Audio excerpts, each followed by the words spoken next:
your highnesses, excellencies and dignitaries and members of our wonderful ABLF network here with us today. My name is Resham Kotecha. I'm a strategy and policy specialist based in London, and as ever, I am delighted and excited to be here with you at the ABLF. I'm particularly delighted because our next speaker is absolutely incredible and inspiring. Chitra Banerjee is an award-winning and best-selling author, poet, activist, and teacher of writing. Her work has been published in over 50 magazines, including The New Yorker, and her writing has been included in over 50 anthologies. She's won awards and prizes. Her books have been translated into 29 languages. Many have been used for campus-wide and city-wide reads, and several of her works have been made into films and plays. There's lots more I could tell you about her, but much better that we hear from Chitra herself. So Chitra, thank you so much for being here with us today.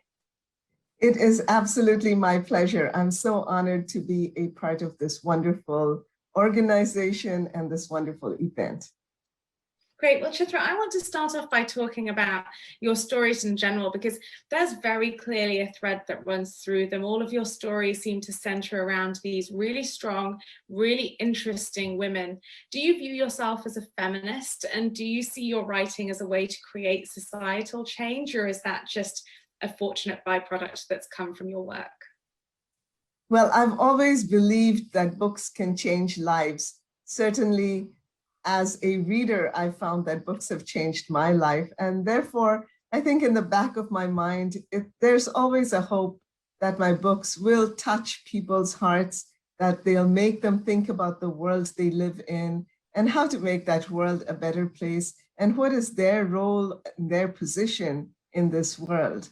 You are right. Women have been at the centers of all my books, my novels, my short stories, my poems. I think pretty early that became a very important subject for me.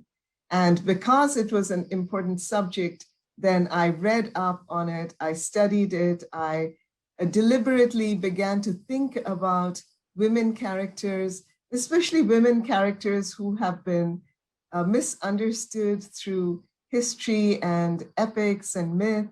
And that became a real project of mine. About being a feminist, you know, titles or labels are so problematic because they mean different things to different people. So let me just say that I believe in a world where women are respected, they're given a rightful place, they're given a choice to do what they want, and they become a very important part of the community that they are then able to shape. So that is my hope in the world, and that is certainly my hope in my books, and I hope that at least in my books I've achieved a little bit of that.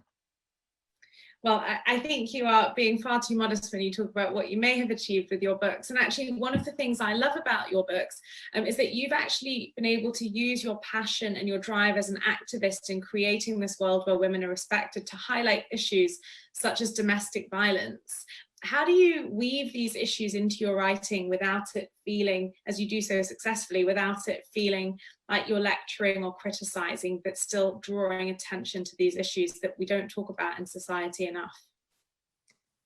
Well, as I was telling you, I think being a reader has been a very instructive process for me as I slowly became a writer, because I thought back to the books that I loved most, the books that really had an effect on me, and none of them preached at me. They just showed me lives. They invited me into lives.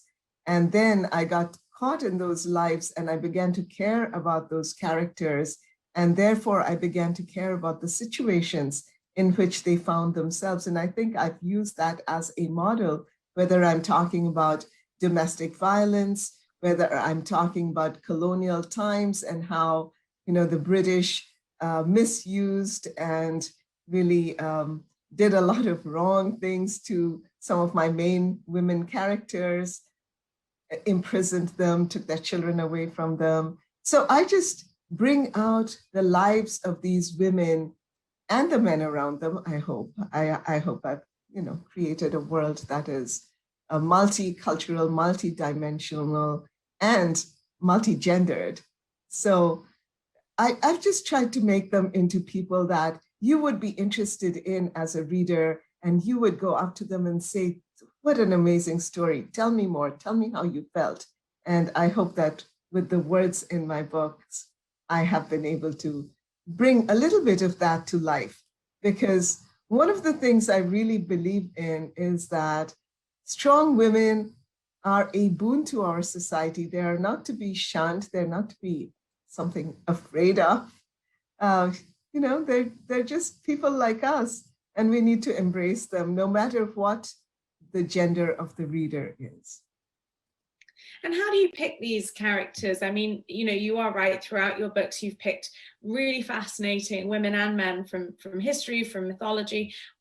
What inspires you to pick up a certain character and make you think that's who I'm writing about next?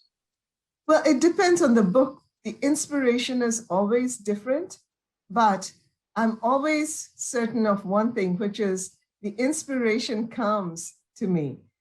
I'm kind of always looking around for good subjects, and I have a writer's notebook in which I write down all my ideas. But sometimes subjects just come to me, but in different ways. So for the Palace of Illusions, which is a retelling of our Indian epic, the Mahabharata, I knew from the time I was like a girl in my teens that I was fascinated by that story, which is an amazing, wonderful, rich, complex, layered story, the Mahabharata. But I was particularly interested in the women characters who, although I could just tell they were so interesting and they were so complex, they had very little page space.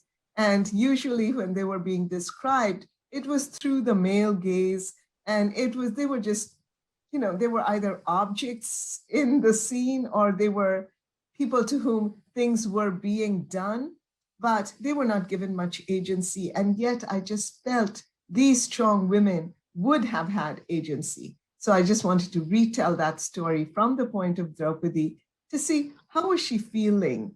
What did she think? What actually was her role in the war that, a lot of people have said down the ages, oh, she caused the war. And I wanted to show that it wasn't as simple as that.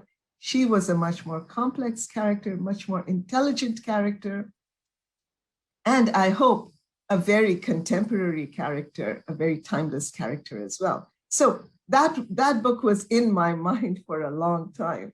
Now, with my newest book, The Last Queen, it was very different. I was giving a talk in India, in Kolkata, the city of my birth. I was there for the Column Literary Festival.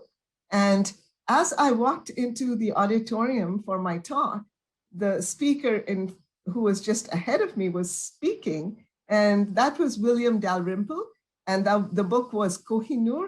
And as I walked in, this painting, which then became my cover, was on the screen. And he was talking about this amazing queen about whom I knew nothing, although I had heard about her husband certainly and her son, but he was talking about her very amazing life and her resistance to the British.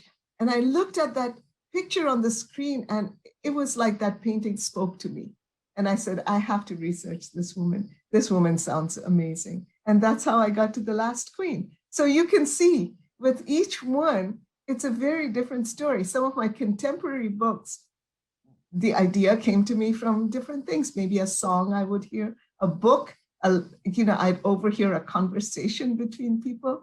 But when inspiration strikes, and I'm always very thankful when it does, I don't control it, but there's a feeling, there's like a resonance in me. And I'm like, I need to explore this further. And a lot of times that'll become a book. So I want to pick up on that because, two of the most amazing books you've written, in my opinion. You've got The Forest of Enchantments, that's the Ramayana narrated in the voice of Sita. And as you mentioned, The Palace of Illusions, where Draupadi is the protagonist and it's her point of view. How does researching books based on mythology differ for you in terms of your process and your research compared to The Last Queen, where, of course, Rani Jindan Kaur is a fascinating historical character? How do you change your approach, your preparation, and your research? That's a great question. For books like, and here's the Forest of Enchantments, which is the retelling of Sita. For a book like The Forest of Enchantments and The Palace of Illusions, the first thing I did was I read as many of the original texts as I could get my hands on. And I was able to get my hands on pretty much all of the important ones. So for the Ramayana, I started with Valmiki, and then I just went down the ages to all of the books that I could get hold of. And especially, I'm Bengali from Kolkata, so I was very interested in the regional retellings. So the Kritibas is, in the 15th century, Kritibas is a major reteller of the Ramayana. And with the Palace of Illusions, again, Kashi Ram Das of the 16th century is a very important reteller. So I was interested in the retellings because that showed me how people have interpreted the same events very differently. And that gave me a lot of encouragement for my project, which was, again, to reinterpret without moving away from the major incidents, without changing any of the major things that were going on. I reinterpreted the character of my main, my protagonist, Sita in Forest of Enchantments and Draupadi in Palace of Illusions, but also the other important women in their lives, because that's another belief of mine, which is that women live in this very intertwined way. They give and take with other women, and they learn from other women. They nourish, nurture, and yes, sometimes they're in antagonistic situations with other women. So I wanted to do that. So that was the first thing, reading all of the different versions. And that made me also realize that we think that the epic is this monolithic one truth. It isn't. It points to the diversity of interpretations that Indian culture has really over the ages promoted, encouraged. They say, this is your text, this is your culture, think about it, what does it really mean? So I loved that, because that's what then I did in my own book, and I felt a lot of encouragement in doing that. But the second thing I did was I read up everything that could be found about that age that has come down to us through art, through other books, through scholarly research. And then I interpreted those in terms of how my characters would see and understand them.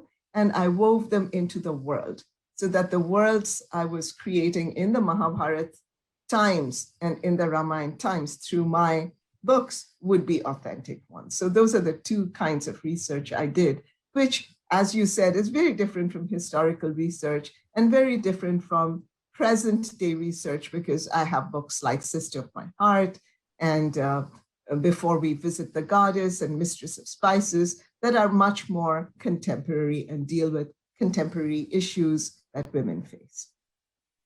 And I think that's a really great point I'd love to pick up on, because as you mentioned, let's say Mistress of Spices, contemporary, easy to understand how a self-identifying modern woman could recognize the parallels in that story with their life.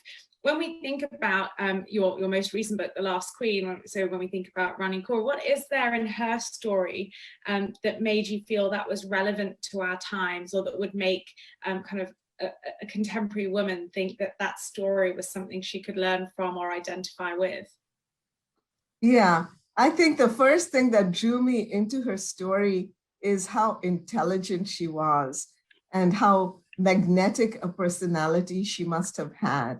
Now, she was also good looking, which never hurts, but her father was the kennel keeper in Maharaja Ranjit Singh's court. So Jinder Kaur was, she was basically a servant girl, and yet she attracted the eye of Maharaja Ranjit Singh, and also she attracted his interest and his respect, because he didn't just say, oh, I'm going to have an affair with you, I'm going to make you one of my concubines, or you can become one of my dancing girls. He said, I'm going to marry you. And then once he got to know her, he said, you're going to be my last queen. I don't want anyone else ever. I mean, how amazing is that? It points to the magnetic, intelligent personality that she had. The other thing that I really loved about Jinda is that she loved Punjab. She had a real sense of love for her land, her country, and she was willing to do a lot for that. And she broke through a lot of, the restrictions for women at that time. And she did that after her husband died. She was a young widow. Her son was about a year old, maybe not even that much. And she was like, I am going to protect this child. I'm going to protect his heritage. And I am going to break whatever rules I have to in order to do that. So when it was her turn, when Maharaja Dalip Singh, her son, became the heir to the throne, she became the queen regent. And everyone was, of course, happy to have her be queen regent. They're like, you can just stay in the zanana, in the women's quarters, and we will rule the country on your son's behalf until he grows up. And she was like, no way. She dispensed with her veil, which was very unusual at that time. She sat in court, and she, as far as she was able to, she controlled, she listened, she gave advice. She was just an amazing person.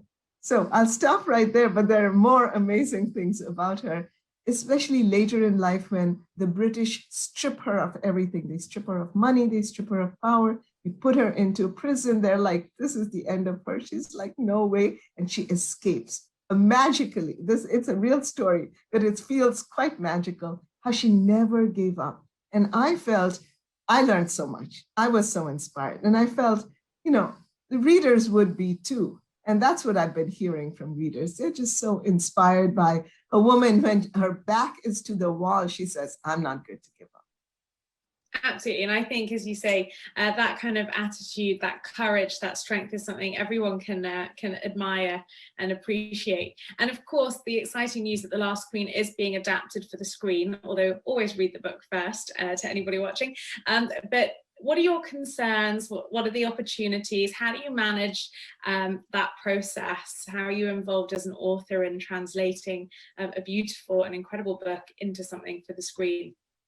Well, I think I've learned, and I've heard this from wiser friends than mine, wiser friends who are wiser than me, whose books have been made into movies. They said, the book was yours. You really had control over what you wanted to put on the page, but the movie is not yours. Just get used to that fact. The sooner you accept that fact, the happier you'll be. So I recognize that the movie is always the director's work, and the director, will talk to the actors. There's so many other concerns, right? But it's really the director's baby. I am there to give advice, and people have been asking me, how do I visualize this? How do I interpret this character? So they ask me things like that. I'm always there to help, but ultimately I recognize that I don't control that project. And that's quite okay with me, because this is what I think. If the movie is great, then it will just open up a whole other audience for the book. And if the movie's not so great, people will say, well, the book was better. Absolutely. What a positive way to look at that. I want to pull back a little bit, just thinking about you, because you've referenced that you were born in Calcutta and that you spent time there. And I've also seen in the past interviews with you where you've said that immigration made you into a writer. What do you mean by that? And how do you feel that your personal history has shaped your writing? Yeah, great question. Truly, that is correct in my case, although, it's not necessarily true for other people.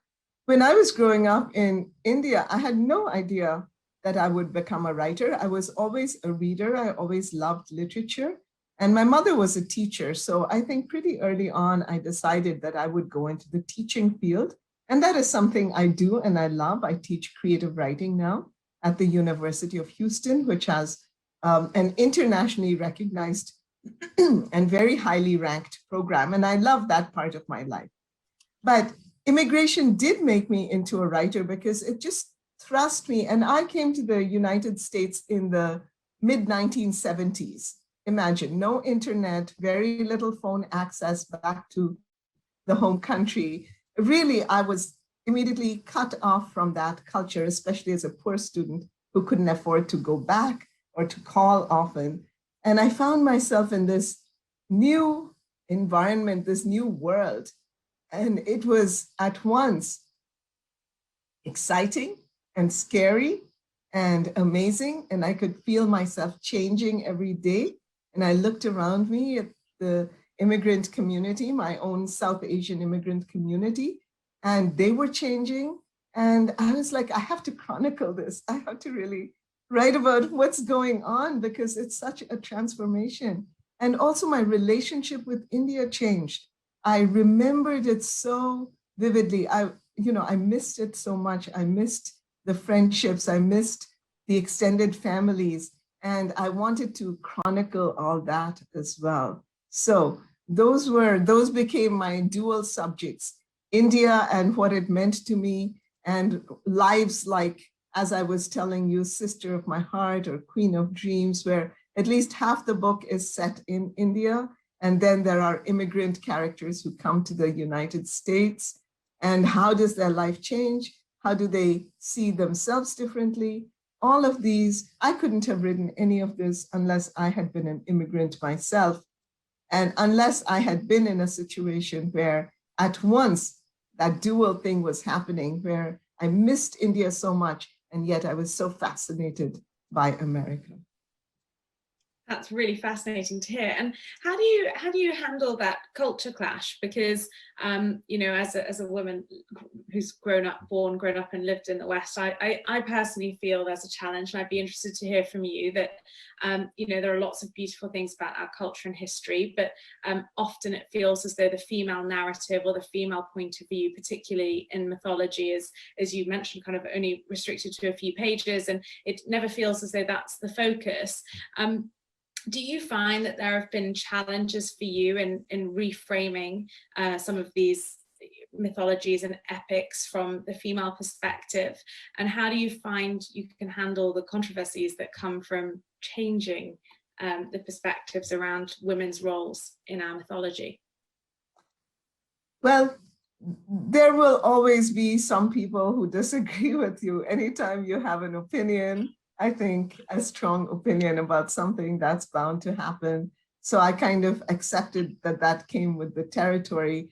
I have been very blessed, I have to say, that there has been much less controversy about both Palace of Illusions and Forest of Enchantments. And now The Last Queen, I was a little afraid of that too, because I really wanted to show Jinda also as she was, as a whole woman with her flaws and with her sexuality. I wanted to make that a part of the book. And same with Draupadi, same with Sita. I wanted to show that they were, complex, real women. They had flaws. It's okay to have flaws. Who among us doesn't have flaws? It's really a very patriarchal narrative that says that women have to be perfect. And I wanted to make sure that that was not what I was promoting in my books. But I tried to be respectful. So the books are never about men against women, women against men. I think we have to all be together as a society. So there are wonderful men in the books. Some of them support the women. Some of them are in relationships that are more fraught. But I never feel, and this is so true that I'm going to say it again, I never feel that the greatness of a woman depends on putting a man down. And the greatness of a woman is something in itself. It comes from inside of her. And no man should feel threatened by it, because it's not saying I need to put you down in order to come to my full potential. It's more of a cooperative thing, cooperation with other women, cooperation with men, and understanding by society that a strong woman only makes her society, her family, her community stronger. So that's been kind of a thread that runs through all my books. And perhaps that's one of the reasons there hasn't been so much controversy. Because, Draupadi is great, doesn't mean that her husbands are bad people. Sita is wonderful. Doesn't mean that I have to show that Ram was terrible in any way. They were not. They were great heroes too. They did the best they could. That's all any of us is ever doing. I think that's such a beautiful and positive, respectful way to build up society and community. And you actually practice what you preach. You spend a huge amount of time encouraging others through your teaching, but also through your Facebook pages and your social media in terms of interacting with your fans and communicating them and supporting them. How do you find the time? How do you balance that? And what advice would you give to other want-to-be authors? Well, I have to say, first of all, that I have a lot of support at home. So I have a husband, my husband Murthy.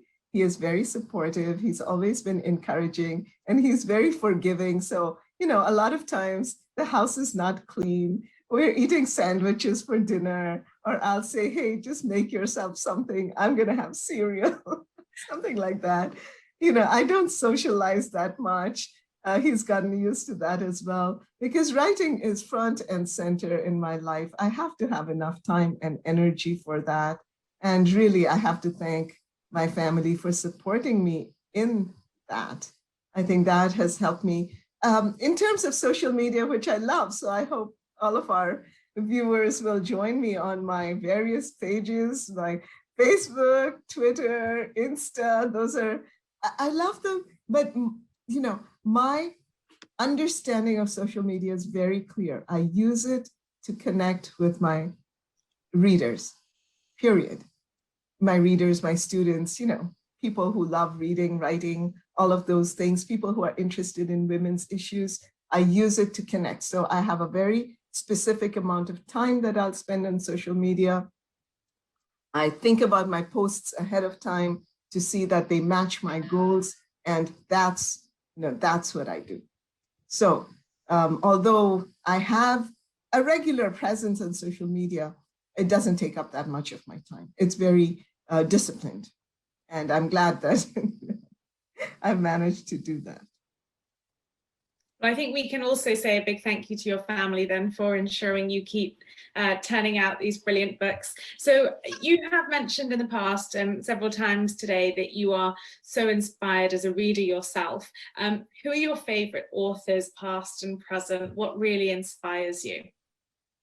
I'll tell you in a minute, but I want to tell you a funny story about my family.